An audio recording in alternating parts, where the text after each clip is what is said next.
she is that voice in your head that wants you to stay small. And one of her favorite weapons of mass inaction is the fear of failure.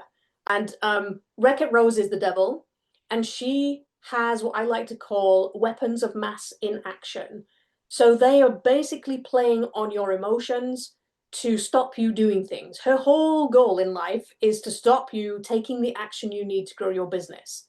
Okay. So she is that voice in your head that wants you to stay small. And one of her favorite weapons of mass inaction is the fear of failure. But the fear of failure is one of her favorite ones because it's really effective.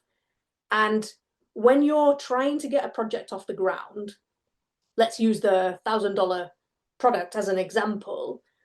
If she's whispering in your ear, well, nobody will even care if you don't get this done, then you're thinking, well, why bother?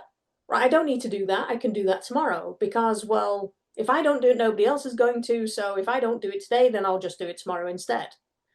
But the longer you push those things off, each task you don't do, the longer you don't get paid for the work that you've already done. But also, every time she convinces you not to do something, it's easier for her to start whispering those things like, oh, you're not good enough. And then all of that second guessing game starts. And then every decision takes longer. And, you start questioning everything and overthinking everything and procrastinating or making yourself busy so you don't have to do the thing. It's just a slippery slope and it's a vicious cycle. Yeah. And what we want is to avoid that murky middle so that we have clarity and we have direction in what we're doing so that we can make those bold actions that Kick-Ass Katie would take in order to get that project out of the door so that you get paid for all of your work. Yes. So how do we get to this performance center where Ah, we are productive? yeah. So the murky middle um, is it's when you don't know which tasks you should be doing.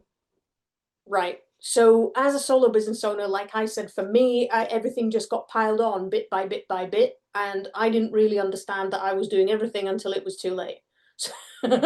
Because, like my granddad says, sometimes some people have to stand outside in the rain before they realize they're getting wet.